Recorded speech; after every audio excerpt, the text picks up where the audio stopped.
Okay, it's been a while since I came on here, but I wanted to chip in to talk about something very important. That is credit. I hope you can all hear me. Now it has come to my attention how I find it I find it concerning that something that controls all our lives has been something that has somehow, some way, some shape or form become boring for us to understand, and that is credit. Every country you live in, every country you've heard of uses credit one way or the other. And albeit there are different forms of credit, the rule or the premise or the framework pretty much works around all of them. And so today I wanted to speak about the credit topic as someone who builds systems in private equity and private credit. I wanted to take this chance and zoom in on credit using one particular country as a case study. And I think from there you could pretty much relate it to other systems, both the so-called Western world or whatever it is. So without wasting much time, I move now. Most people talk about lending. When I say lending, I'm talking about credit. Most people, like I said, I'm going to use Ghana as a case study. So most people talk about lending in Ghana as if it is simply a matter of giving money and hoping for repayment. I have been very vocal about this because there is a deeper structural issue, or there are deeper structural issues that needs to be solved. And so, just give me a minute. I did put down some points, and I wanted to bring them to light, so it won't take long. Aiden, what's up? Yeah, let's discuss. So, like I said, it is. I find it very interesting that something that controls all of our lives, that is credit, is something that some way, somehow, shape or form, it has been made boring for us to not pay attention to it. Because believe you me, if I should take 10 people, you only find 1 to 2 people who really understand the premise of credit. And like I said, no matter how big, there are different forms of credit, right? Um, in the Western world, it's usually in four types. That is revolving lines of credit, mortgage, open credit, as well as installment. Yeah, in the Western world, that's pretty much it. Now, just to this in, a mortgage is not a loan. A mortgage is a document that a borrower gives to a lender to place a lien on a property, but that's besides the point. So, like I said, I'm going to be using a country, Ghana. I'm doing this because yeah, people came on here. It's both YouTube and TikTok. So, hey, hi, what's up? I'm going to be using a simple country, not a simple country. I'm going to be using a single country as a case study, and from there, you will be able to tell that the problem is pretty much everywhere. So, like I said, I put some points down here. Um, so let me start with hello, what's up? Let me start with the truth that nobody wants to say out loud. Ghana doesn't have a credit problem. It has an architecture problem. That is a credit architecture problem. And until we fix that, we fix the structure, nothing else will work. It is not a matter of apps. It is not a matter of fintech. It is not a matter of capital. It is not even a matter of speed. It is not even a matter of marketing. And so I'm going to break down the real reason lending. When I say lending here, I mean credit. Lending keeps failing in a country like Ghana, and what the future must look like if we want the system to actually work. Now, first off, weak structure creates weak behavior. Borrowers in a lending system don't default because, I beg your pardon, don't default. Borrowers in the system don't default because they are bad people per se. They default because the system is weak. When the lending process is casual, borrowers will become casual. I beg your pardon.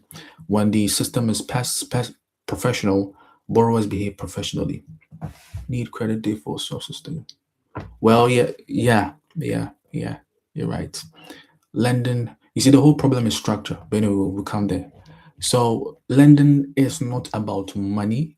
Lending is not about, lending is about engineering predictable outcomes. That is what it's really about. And right now, like I said, since I'm using Ghana, Ghana's lending ecosystem is built on improvisation, not engineering. And this problem is also present in different parts of the world, you know. Now,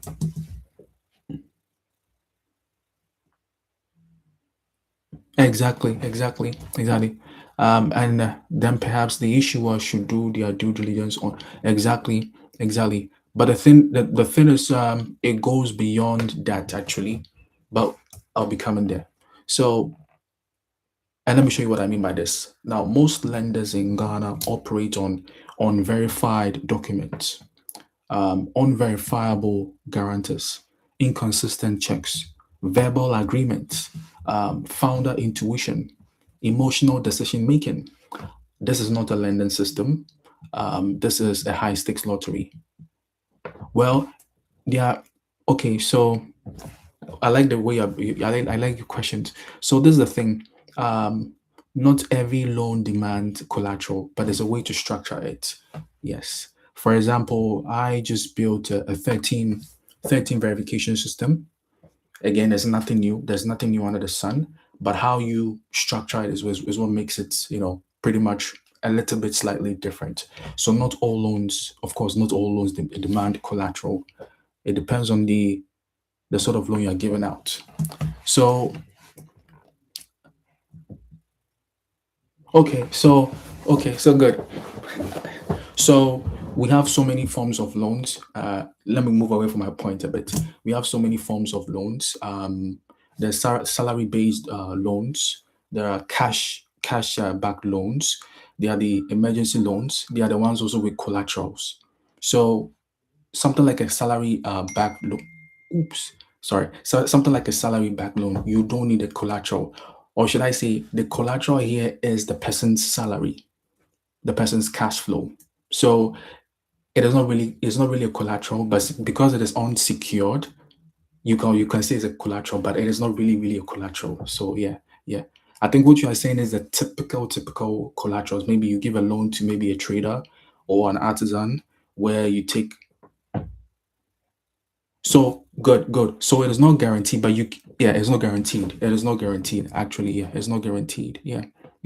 However, in a place like I said, I'm using Ghana. In a place like Ghana, if you're giving out a salary based loan, um, even though the loan is not guaranteed, if you want to go down a step further to to guarantee what is not guaranteed, you have to put in a guarantor. The problem with the Ghanaian system here is they take guarantors as just formality, no verification. So that's what makes the whole loan system or lender system in a place like Ghana very difficult. So high salary individuals, they will charge a lot. It depends. It depends on your underwriting, what do you call it, engine, or your underwriting risk scoring model. Yes, I personally have my own.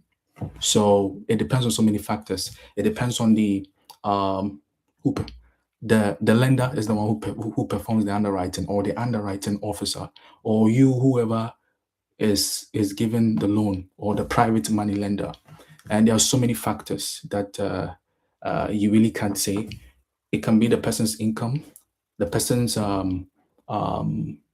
place of work, the person's employer, the person's age, the person's spending habits. A whole lot of things can go into that.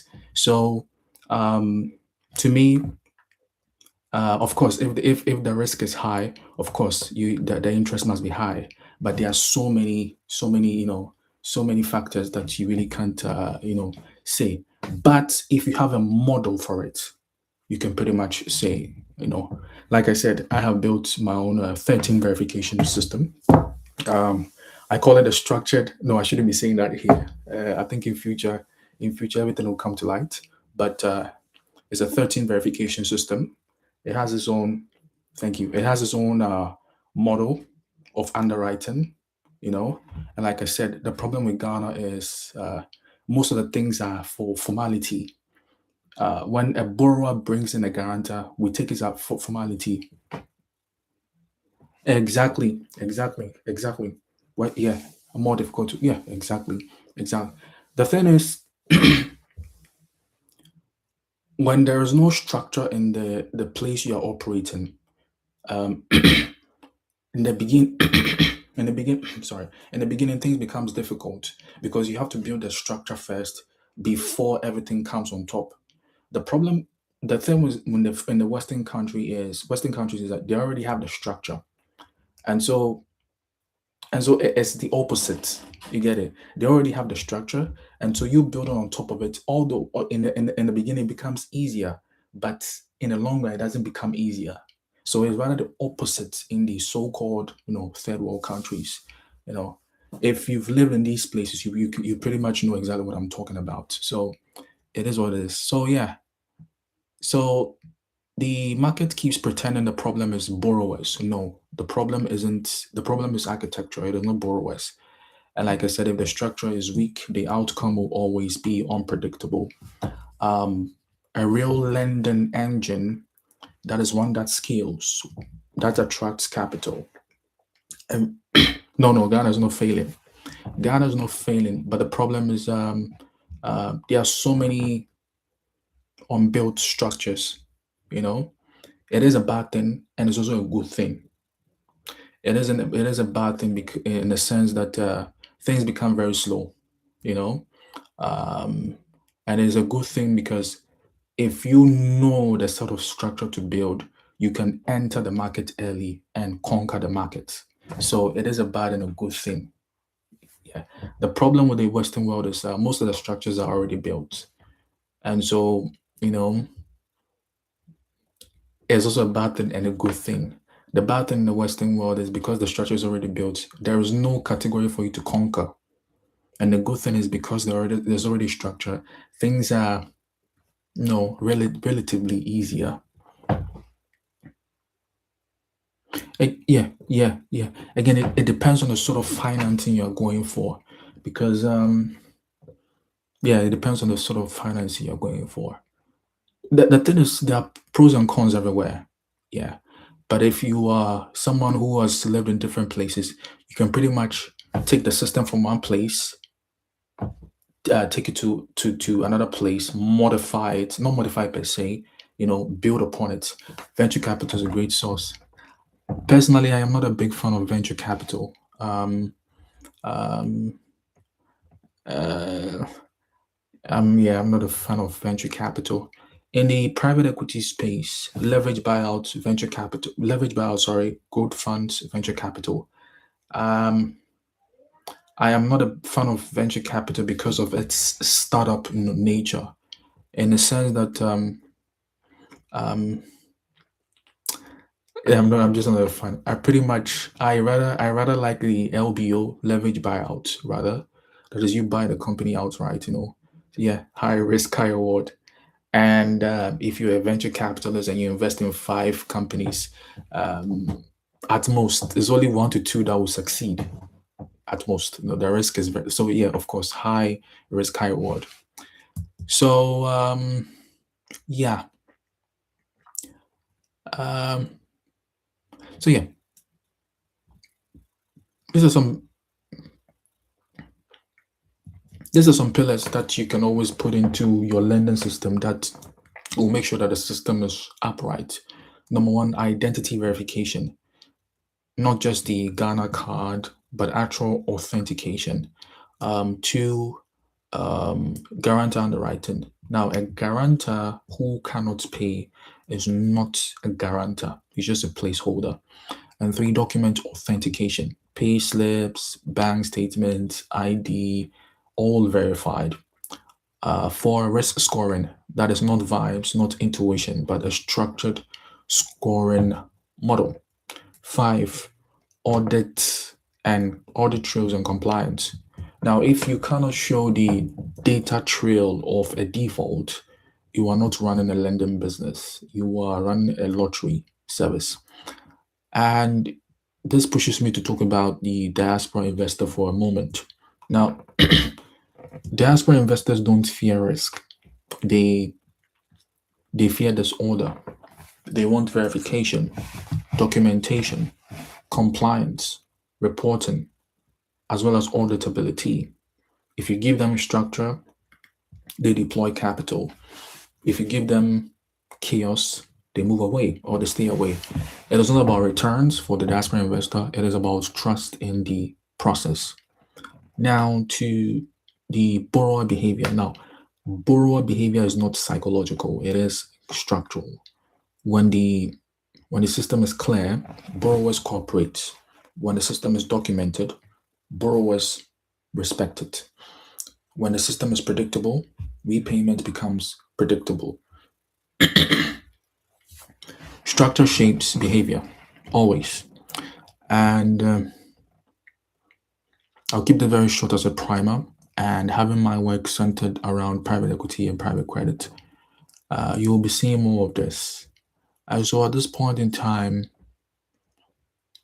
I'll leave some space for you to ask any questions. If you have any questions, you can ask questions concerning verification, guarantors, fraud, risk scoring, borrower psychology, diaspora capital, why fintechs fail, and what is wrong with the whole lending system, So give it a chance, and if you have any questions, you can just, I think there was someone asking me questions here, and I think the person is gone. Um, um,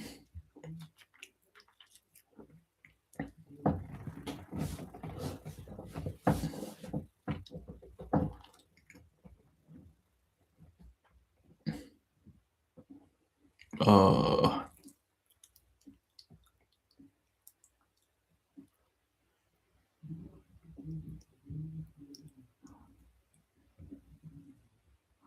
I think there was someone asking me questions here. Anyway, yeah, so for those of you who get access to this video, for those of you on here, sorry for YouTube, I was talking about credit and the importance of it. Sorry. It is imperative that we all understand the workings of credit, So I think, there was someone asking me questions here. I think the person just left. If you should follow my works on YouTube, I used to be talking about sovereignty, AI, investment, finance, leadership, private equity, and all that. But with time, I've gotten the vibe that credit is something that really needs to be touched on, because not many people see the importance of it, which is funny because credit is what controls everyone's life, whether you like it or not, whether you know it or not. Everything is on credit these days. And so if you understand the mechanism behind it, you pretty much will be there. And so if you've now follow my work, you see there's a shift in focus. That is we shifting in, putting out credit stuff out there. So yeah.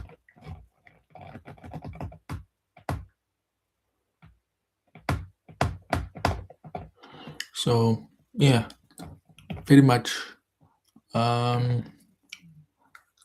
will be all. I'll be here for a couple of minutes, and if no question pops up, I'll leave and return.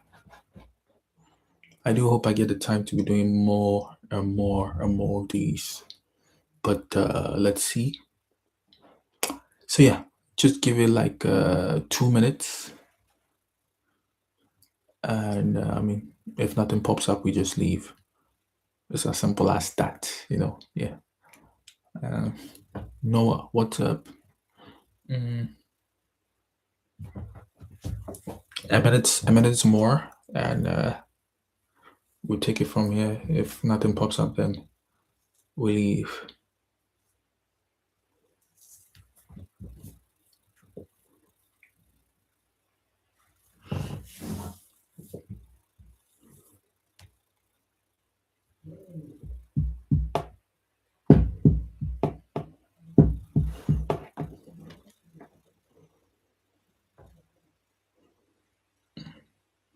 A few seconds left, then well, no questions coming in. So I think in a few seconds, I'll just log off. Um, the good thing is whatever I do is being kept on here, so you can have access to it in the future. I believe everything we put on here is evergreen stuff until you have access to it. And yeah, so yeah, that'll be all. And I think um, it is what it is. I guess it is what it is. So yeah, if you've been following the work, just know that we're building something massive. And as always, I think it's imperative for anyone doing such to have the capacity to articulate whatever has to be done. And so, uh, yeah, that will be it. I think we'll be putting out more stuff in future. I do hope I get the time to do such because there are more and more things coming up, more and more things in the pipeline and all that. So, yeah, um, there was this guy asking some very nice questions about finance, and mm, mm, mm, yep.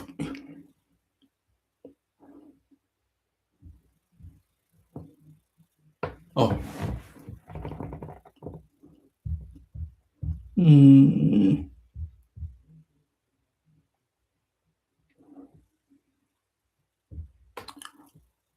okay. So here on YouTube, man, uh, it's pretty much interesting here, but mm,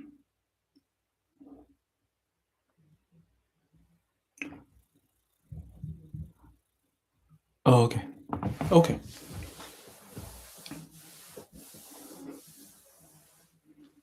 Yep, yep, yep, yep, yep.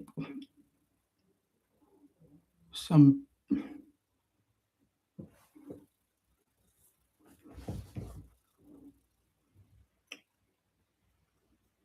wait, what? KJ, that was a name in secondary school. It's been a while since I heard. Wait, who is this? Uh, it's been years since I heard that name. Oh, oh, okay. Uh, um, uh,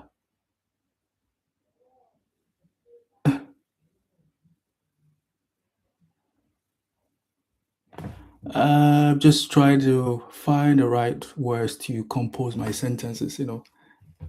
Uh, oh, okay. um, okay. Hajajaja. Oh, Lord. Um, it is what it is.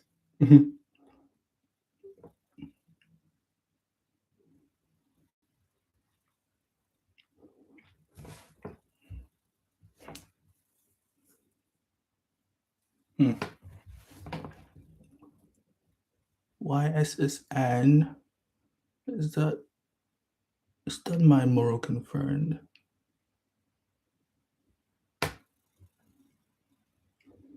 Okay. Well, so pretty much that will be all.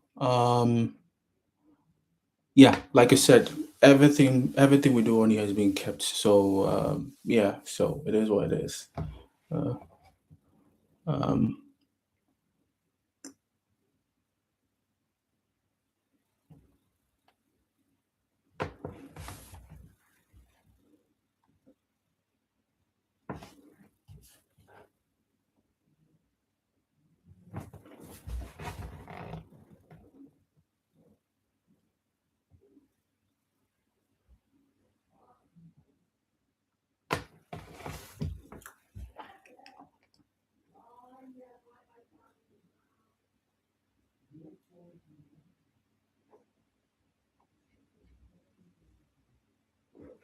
mm, mm,